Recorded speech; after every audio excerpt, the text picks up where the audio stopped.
சைடில் இருக்கிற மண்ணை கட் பண்ணி அப்படியே கொஞ்சம் மேடாக போட்ட மாதிரி லெவல் பண்ணிட்டு வரணும். ஒரு 2 அடி ரோட்லேருந்து ஒரு 2 அடி ஆழத்துக்கு இருக்கிற மாதிரி வந்துட்டு எடுத்துகிட்டு போகிறேன் அப்படின்னு சொல்லிட்டு கேட்குறாப்புல. கொஞ்சம் வழி விட்டுருவோம்.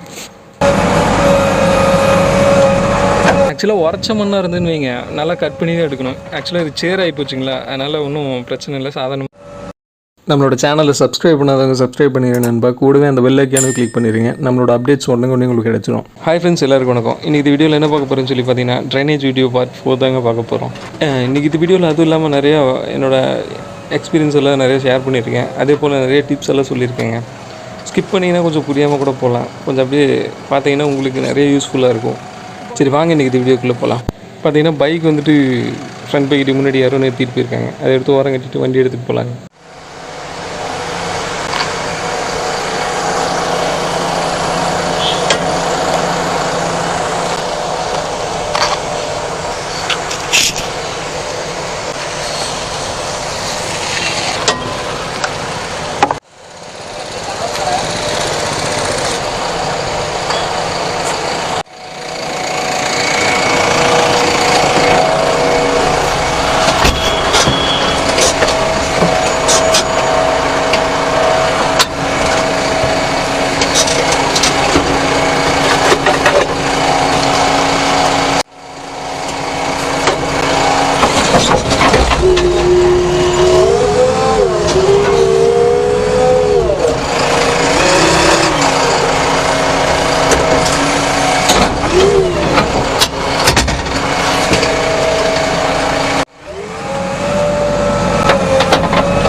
சொல்கிறேன், உங்களுக்கு பிடிக்கும்னு நினைக்கிறேன். என்னன்னு சொல்லி பார்த்தீங்கன்னா, நான் கேரளாவில் வண்டி ஓட்டிட்டு இருக்கிறப்போ நடந்த ஒரு சம்பவம். என்னன்னு சொல்லி பார்த்தீங்கன்னா, ஒரு ஏற்கனவே நான் உங்கள்கிட்ட சொல்லியிருந்தேன், ஒரு 2-3 வருஷம் பார்த்தீங்கன்னா கோழிக்கோடு ஏர்போர்ட்டில் வண்டி ஓட்டிகிட்டு இருந்தேன்னு சொல்லிட்டு.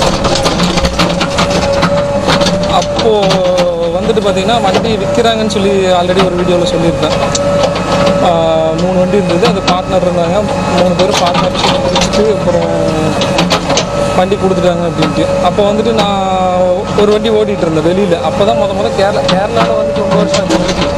அதாவது ஒரு 2-3 வருஷமாக கேரளா போய் வண்டி ஓட்ட ஆரம்பிச்சாச்சு. பட் ஆனால் வெளியில் ஓட்டல, கேரளாக்குள்ளேயே தான் வண்டி ஓட்டிகிட்டு இருந்தேன். அப்போ பார்த்தீங்கன்னா மொதல் வண்டி வந்துட்டு வெளி ஓட்டத்துக்கு வரேன். அந்தன்னே ஒரு வெட்டுக்கல் மடை சுத்தம் பண்ணுறதுக்காக வண்டிட்டு போனது. அப்போ பார்த்தீங்கன்னா அங்கெல்லாம் கேரளாவில் பார்த்தீங்கன்னா தமிழ்நாடு வண்டி புரோக்கர் மூலிமா தான் ஓடும். அப்போ அந்த புரோக்கர் ஒருத்தர் இருந்தாப்புல. அப்போ வந்துட்டு ஒரு கிணறு ஒன்று இருந்தது சின்னதாக. அந்த கிணறு பார்த்தீங்கன்னா கிணறுக்கு, அதாவது ரிவேர்ஸ் போகும்போது பார்த்தீங்கன்னா அந்த கிணறுக்கு நெருங்கின மாதிரி போகும். அப்போ பார்க்குறதுக்கு நம்ம சின்ன பையனாக தான் இருப்போம். நம்ம பார்த்தீங்கன்னா பயப்படாமல் நம்ம பாட்டுக்கு, ஆனால் உண்மையிலே சுத்தமாக பயம் கொஞ்சம் கூட இல்லை. அது வேறு பின்னாடி போயிட்டு இருந்தோமா. அப்போ அந்த புரோக்கர் வந்துட்டு கேட்டார், வயசு என்ன சொல்லுங்கள். ஒரு பார்த்தீங்கன்னா கம்மியான வயசு தான். அந்த வயசு சொன்னப்போ பார்த்தீங்கன்னா எனக்கு குறைச்சி கூட பேடி இல்லை இல்லைட்டா, எனக்கு எந்திரியான பேடி அப்படின்னு. அதாவது உனக்கு கொஞ்சம் கூட பயம் இல்லையா தம்பி அப்படிங்கிற மாதிரி கேட்டாங்க. இல்லைண்ணா எனக்கு பயம்லாம் இல்லைண்ணா, வண்டி அது ரொம்ப நாளாக ஓடிட்டு இருக்கனால அது ஒன்றும் வண்டி வந்துட்டு நம்ம கை, அதாவது நம்மளோட இன்னொரு கை மாதிரி வண்டி அப்படிங்கிற மாதிரி சொன்னேன். பரவாயில்ல, இந்த வயசில் இந்த அளவுக்கு வண்டி ஓட்டுற பயம் இல்லை, கொஞ்சம் பயம் வேணும் அப்படின்னா. அப்போ வந்துட்டு சரிங்கண்ணா அப்படின்ட்டு நம்ம ஓட்டுனது. இப்போ நான் உங்களுக்கு ஒன்று சொல்கிறேன், வண்டி புதுசாக கற்றுக்கிறவங்களுக்கு.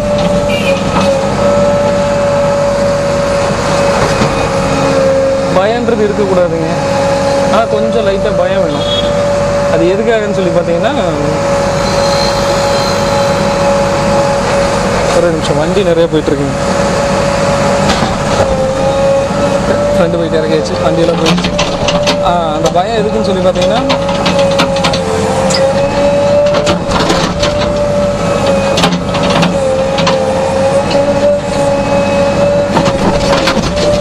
வண்டி வந்துட்டு நம்மளை நம்பி கொடுத்துருக்காங்க, அது ஒரு விஷயம் ஆச்சுங்களா.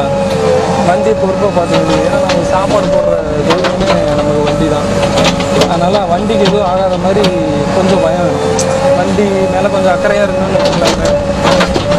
அந்த பயம் இருந்தால் போதும். வண்டி ஓட்டுறது வந்துட்டு உங்களுக்கு எது சரின்னு படுதோ சைட்டில் போயிட்டு ஓட்ட முடியும் அப்படின்னு உங்களுக்கு தோணுச்சுன்னா தைரியமாக ஓட்டுங்க.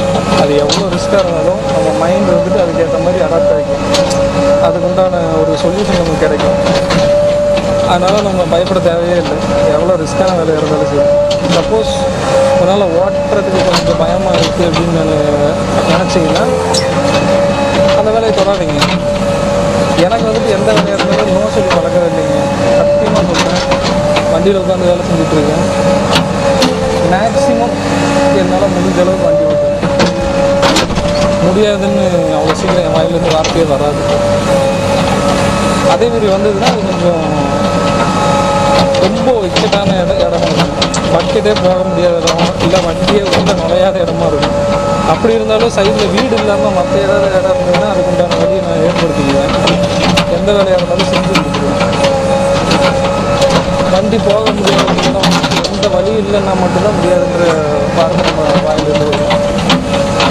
இந்த இன்சிடெண்ட் வந்துட்டு எனக்கு இப்போ ஞாபகம் வந்தது.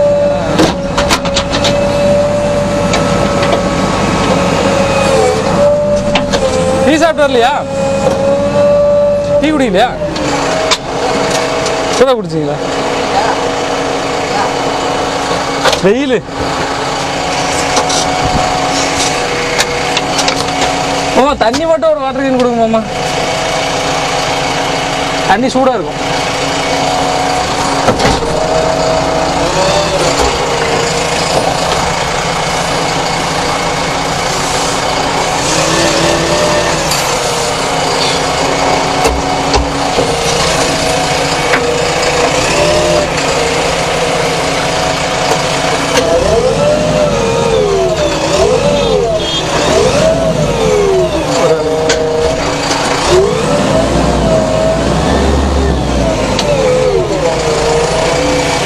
சுவிட்சு போடலன்னா இது வந்துட்டு BS4 மாடல் வண்டிங்க. அதனால் சுவிட்சு போடலன்னா கண்டு வைக்கிற வந்து அவ்வளோ சீக்கிரம் மேலே எழும்பாது. அதே மாதிரி உங்களுக்கும் இப்போ வண்டி புதுசாக தெரியுங்கள்ல, உங்களுக்கு நான் சொல்ல வரக்கூடியதும் அதே தான். அதாவது எந்த வேலையாக இருந்தாலும் துணிஞ்சு செய்யுங்க பஸ். அதாவது எந்த ஒரு முடிஞ்ச அளவுக்கு ட்ரை பண்ணுங்க. எந்த வேலையும் முடியாதுன்னு சொல்லிடாதீங்க. வண்டி போக முடியாதுங்கிற பட்சத்தில் முடியாதுன்னு சொல்ல தப்பு இல்லைங்க. அதுக்கு யாரும் எதுவும் பண்ண முடியாது. முடிஞ்ச வரை ஏதாவது ஒரு ஐடியா இருக்கும்.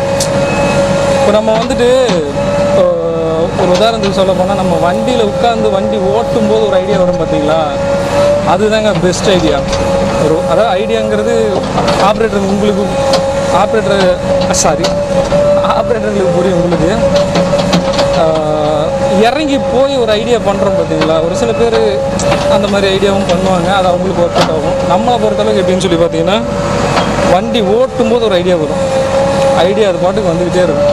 நம்ம பாட்டுக்கு வேறு ஏதாவது திங்க் பண்ணிருப்போம். ஆனால் அந்த வேலை செய்ய பார்த்தீங்கன்னா மைண்டு பாட்டுக்கு அது சப்கான்ஷியஸ் மாதிரி அது பாட்டுக்கு தனியாக அது பாட்டுக்கு யோசிச்சுக்கிட்டு அது பாட்டுக்கு வேலை நடந்துக்கிட்டே இருக்கும். அந்த மாதிரி நம்மளோட வேலை, அதாவது என்னோடய வேலை. சில ஆப்ரேட்டர்களுக்கு வந்துட்டு அது கம்ஃபர்டபுளாக இருக்காது. இப்போ போயிட்டு இறங்கி போய் பார்த்துட்டு அதுக்கப்புறம் அந்த வேலையை இப்படிதான் செய்யணும்னு சொல்லிட்டு ப்ரீ ப்ரிப்ரேஷன் சொல்லுவாங்க பார்த்தீங்களா, முன்கூட்டியே யோசிச்சு வைக்கிறது. அந்த மாதிரி வந்துட்டு சில ஆப்ரேட்டருங்க வேலை செய்வாங்க. அதுவும் ஒரு வகையில் அவங்களுக்கு கம்ஃபர்டபுளாக இருக்கும். நமக்கு பார்த்திங்கன்னா ஃபஸ்ட்டு இறங்கி பார்ப்போம், பண்ணிக்கலாம் அப்படின்னு வந்துடுவேன். வண்டி ஓட்டும்போது நமக்கு பார்த்திங்கன்னா நம்மளோட ஐடியாவுக்கு வேலை பாட்டுக்கு நடந்துக்கிட்டே இருக்கும். தேங்க்ஸ் மாமா.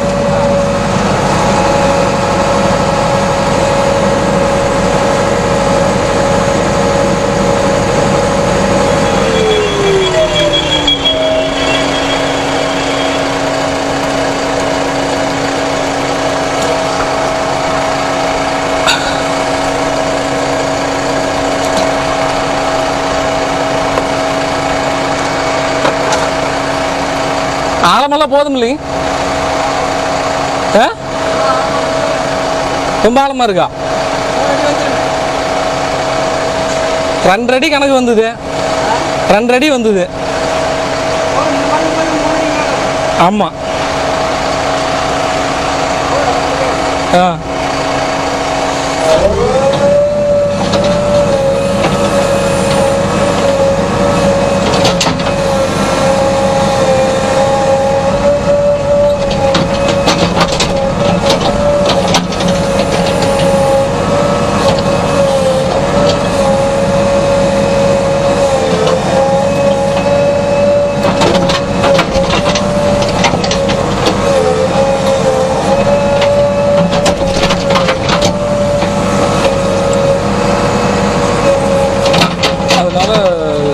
சொல்லி முடிச்சிடுறேங்க. உங்களுக்கு எது கம்ஃபர்டபுளாக உங்களுக்கு தோணுதோ அந்த வேலை வந்துட்டு நீங்கள் வண்டி ஓட்டுங்க. சில இடத்துல பார்த்தீங்கன்னா பார்ட்டி வந்துட்டு ஒரு ஐடியா சொல்லுவாங்க. நீங்கள் வந்துட்டு அவங்கக்கிட்ட எடுத்து சொல்லுங்கள், நான் இந்த மாதிரி தான், இந்த மாதிரி செஞ்சால் இந்த வேலை இவ்வளோ நேரம் கூட நீங்கள் சொல்ல தேவையில்லை, இந்த மாதிரி செஞ்சால் இந்த மாதிரி வேலை நடக்கும். நீங்கள் சொல்கிற மாதிரி உங்களுக்கு அவங்க சொல்கிறது வந்துட்டு உங்களுக்கு வேலை இருக்கிற மாதிரி அதே போல் வேலை சரியாக செட் ஆகாதுன்னா நீங்கள் அவங்ககிட்ட தைரியமாக எடுத்து பேசுங்க. இந்த மாதிரின்ட்டு அவங்க சொன்னாங்கன்னா மேக்ஸிமம் எல்லோரும் ஓகேங்க அப்படின்றாங்க. ஏன்னா நம்ம வந்துட்டு எத்தனை இடத்துல இதே வேலையை செய்கிறோம், அதனால் மேக்ஸிமம் எல்லோரும் ஓகேன்னு சொல்லிடுவாங்க. ஒரு சில இடத்துல பார்த்தீங்கன்னா விடாப்படியாக அப்படியே இல்லை நான் சொல்கிறது செய்ய அப்படின்ற மாதிரி சொல்லுவாங்க சில பேர். அதுக்கு நீங்கள் என்னென்னா சரி அவங்க போக்கிலே விட்டுருங்க. இந்த மாதிரி வேலை செய்யுங்க. கொஞ்சம் செஞ்சதுக்கப்புறம் நீங்கள் ஏதாவது பேசுகிறதுக்கு வரும்போது பார்த்தீங்கன்னா நீங்கள் சொல்லுங்கள், ஆனால் இந்த மாதிரி இந்த வேலை இந்த மாதிரி செஞ்சுன்னா இது நல்லா இருக்கும், அதே போல் உங்களுக்கு வந்து வேலை நீட்டாக இருக்கும் அப்படின்ற மாதிரி சொன்னீங்கன்னா அவங்க அதுக்கப்புறம் சரிப்பா நீ ஒன்று இருக்கும் அப்படின்னு சொல்லிட்டு அவங்களும் சொல்லிடுவாங்க. அந்த மாதிரி நிறைய இருக்குங்க.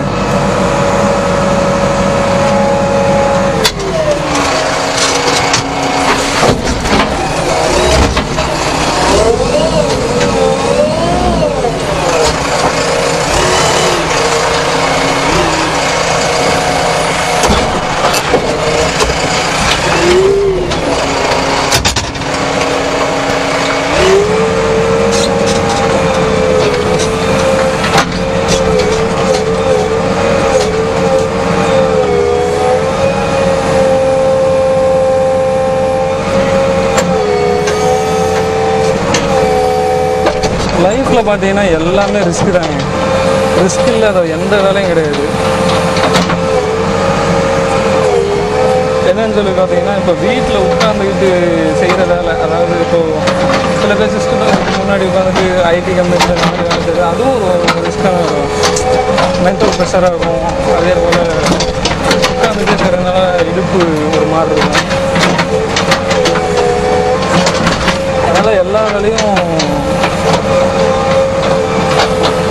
வேலையிலையும் ரிஸ்க் இருக்குதுங்க. அதனால் நம்ம வேலை வந்துட்டு நமக்கு கம்ஃபர்டபுளாக இருக்குதா எந்த வேலை இருந்தாலும் செஞ்சுட்டு போயிட்டே இருக்கலாம். அது என்னோட ஒரு கருத்து.